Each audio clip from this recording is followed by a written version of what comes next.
ഇന്നലത്തെ എപ്പിസോഡിന്റെ തുടക്കത്തിൽ തന്നെ ജിൻഡോന്റെ ഒരു വീഡിയോ ആണ് ബിഗ് ബോസ് ടെലികാസ്റ്റ് ചെയ്തിട്ടുണ്ടായിരുന്നത്. കുറച്ച് ഞെട്ടിക്കുന്ന കാര്യങ്ങൾ തന്നെയാണ് ജിൻഡോ ആ ഒരു വീഡിയോയിലൂടെ പങ്കുവയ്ക്കുന്നത്. 5 പേരെ പറ്റിയാണ് കമന്റ് ചെയ്തിരിക്കുന്നത്. ബിഗ് ബോസിനെ ചതിച്ച് ഗെയിം കളിക്കാൻ എത്തി, അല്ലെങ്കിൽ ബിഗ് ബോസിന് ഓഡീഷൻ കോൾ വന്നപ്പോൾ തന്നെ വിളിച്ച് സംസാരിച്ച് വെൽ പ്ലാൻഡ് ആയിട്ട് ഒരുമിച്ച് നിന്ന് ഗെയിം കളിക്കുക എന്ന് പറഞ്ഞ് ബിഗ് ബോസിലേക്ക് പ്ലാൻ ചെയ്ത് വന്ന 5 പേരെ പറ്റിയാണ് ജിൻഡോ സംസാരിക്കുന്നത്. നമ്മുടെ അർജുൻ, അതുപോലെ തന്നെ ജാസ്മിൻ, ഗബ്രി, റെസ്മിൻ, നോറ, ഈ പറയുന്ന 5 പേരും വെൽ പ്ലാൻഡ് ആയിട്ട് കൃത്യമായൊരു ഗെയിം പ്ലാനോട് കൂടി ആണ് ബിഗ് ബോസിലേക്ക് വന്നത്. എന്നെയും ഇവർ ആ കൂട്ടത്തിലേക്ക് ക്ഷണിച്ചിരുന്നു എന്നാണ് ജിൻഡോ കമന്റ് ചെയ്തിരിക്കുന്നത്.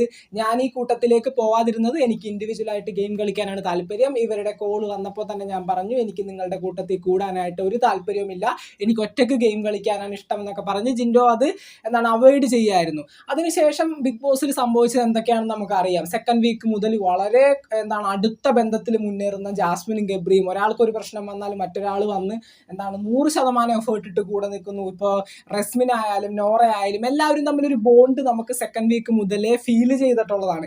ഇതിനകത്തുള്ളൊരു മെയിൻ ടോപ്പിക്, ജിൻഡോ ഇതിനെപ്പറ്റി സംസാരിക്കാനായിട്ടുള്ള മെയിൻ ആയിട്ടുള്ളൊരു കാരണം എന്ന് പറയുന്നത് നമ്മുടെ ജാസ്മിനും നോറയും തമ്മിലുണ്ടായ ഒരു ഫൈറ്റ് തന്നെയാണ്. അതിൻ്റെ ഇടയിൽ നോറ കൃത്യമായിട്ട് പറഞ്ഞു, നീ എങ്ങനെയാണ് എൻ്റെ ഫോൺ നമ്പർ തപ്പിപ്പിടിച്ച് എന്നെ വിളിച്ചത്, എന്തിനാണ് നീ എന്നെ പുറത്തുനിന്ന് വിളിച്ചതെന്നൊക്കെ നോറ ജാസ്മിനോട് ചോദിച്ചു. അപ്പം തന്നെ നമ്മുടെ റെസ്മിൻ ഓടി വന്ന് നിന്ന് പുറത്തെ കാര്യങ്ങൾ ഇവിടെ വെച്ച് സംസാരിക്കരുത് നോറ എന്നൊക്കെ പറഞ്ഞ് ഷൗട്ട് ചെയ്തു അവിടെ വെച്ച്. ഈ ഒരു സമയത്ത് നോറ ഉള്ളിലേക്ക് കയറിപ്പോയി.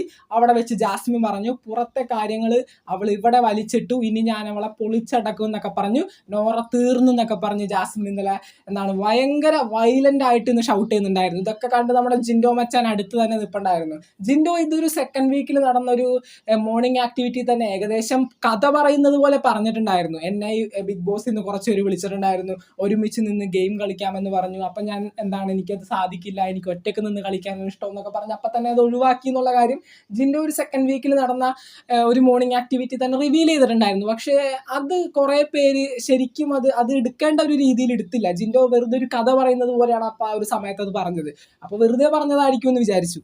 ഈ ഒരു സമയത്താണ് അതിൻ്റെ സത്യാവസ്ഥ ശരിക്കും മനസ്സിലാവുന്നത്. പക്ഷേ ഈ ഒരു കൂട്ടത്തിൽ അർജുൻ ഉണ്ടെന്ന് അറിഞ്ഞപ്പോൾ ഞാൻ ശരിക്കും ഞെട്ടിപ്പോയി. കാരണം അർജുൻ ഒരു പിടിയും തരാണ്ട് നിൽക്കുന്ന ഒരു പ്ലെയർ ആണ്. എന്ന് വെച്ചാൽ ഒരുപാടധികം ഫാൻ ബേസ് ഇതിനോടകം തന്നെ പുള്ളിക്കുണ്ട്. എന്ത് ചെയ്തിട്ടാണെന്ന് പോലും നമുക്കറിയില്ല. ബിഗ് ബോസിന് വേണ്ടത്ര ഒരു കോണ്ടന്റ് ഒന്നും കൊടുക്കുന്നില്ല. ആ ഒരു പൊക്കം കാണാനായിട്ടുള്ള ആ ഒരു ഭംഗിയും പിന്നെ ശ്രീധുവിനെ നോക്കി നടക്കുന്ന ആ ഒരു നോട്ടം, ഈ ഒരു പരിപാടിയാണ് അർജുൻ്റെ ഭാഗത്ത് നിന്ന് ആകെ ബിഗ് ബോസിൽ ഉണ്ടാവുന്നത്. പക്ഷേ പുള്ളിക്കാരന് നല്ല ഫാൻ ബേസ് ഉണ്ട്. ഇപ്പോൾ നോമിനേഷനിൽ വന്നു കഴിഞ്ഞാൽ അതിൽ നിന്ന് രക്ഷപ്പെട്ടു പോകാൻ പറ്റുന്ന രീതിയിലുള്ള ഒരു ഫാൻ ബേസ് ഒക്കെ അർജുൻ ഇതിനോടകം തന്നെ ഉണ്ടാക്കിയെടുത്തിട്ടുണ്ട്. ദെൻ അർജുൻ ഈ കൂട്ടത്തിലുണ്ടോ എന്ന് ചോദിച്ചു കഴിഞ്ഞാൽ എനിക്ക് 100% ഒരു ഉറപ്പും പറയാൻ കഴിയില്ല. ഇത് ലാലേട്ടൻ എന്ന് ചോദിക്കുമെന്ന് തന്നെയാണ് അറിയുന്നത്. അതുകൊണ്ട് തന്നെയാണ് വെള്ളിയാഴ്ചയിലെ എപ്പിസോഡ് സ്റ്റാർട്ട് ചെയ്ത സമയത്ത് തന്നെ ജിൻഡോന്റെ ഈ ഒരു വിഷ്വൽ ടെലികാസ്റ്റ് ചെയ്തത് ലാലേട്ടൻ ഇത് 100% ചോദിക്കുമെന്ന് തന്നെയാണ് നമുക്ക് അറിയാൻ പറ്റുന്നത്. നമ്മൾ അൺഒഫീഷ്യലായിട്ട് അന്വേഷിച്ച സമയത്ത് ഇന്ന് ലാലേട്ടൻ സംസാരിക്കാൻ പോകുന്ന വിഷയത്തിൽ ഏറ്റവും ഗൗരവമായിട്ടുള്ള കാര്യം ഇത് തന്നെയാണ്. ഈ 5 പേരെ പ്ലാൻ ചെയ്ത് വന്ന 5 പേരെ ലാലേട്ടൻ നിന്ന് നിർത്തിപ്പൊരിക്കും എന്ന് തന്നെയാണ് പറയാനുള്ളത്. പിന്നെ ജിൻഡോ പറഞ്ഞ ഈ ഒരു കാര്യം കള്ളമാണെന്ന് തെളിയുകയാണെങ്കിൽ ജിൻഡോയും അതിന് തക്ക ശിക്ഷ സ്വീകരിക്കേണ്ടി വരും. ഈ ഒരു 5 പേരെ പറ്റി ജിൻഡോ വളരെ വലിയ ഒരു കുറ്റമാണ് കമന്റ് ചെയ്തിരിക്കുന്നത്. കാരണം ബിഗ് ബോസിന്റെ റൂൾസിന് എഗെയിൻസ്റ്റ് ആയിട്ടുള്ള കാര്യങ്ങളാണ് പുറത്ത് നിന്ന് പ്ലാൻ ചെയ്ത് കളിക്കാന്നുള്ളത്. ഇപ്പോൾ സീസൺ 5 ഇത്തരത്തിലൊരു ചീത്തപ്പേര് ഏറ്റു വാങ്ങിയതാണ് ബിഗ് ബോസിന് എന്തോ കണ്ടക ശനിയാണെന്ന് തോന്നുന്നുണ്ട്.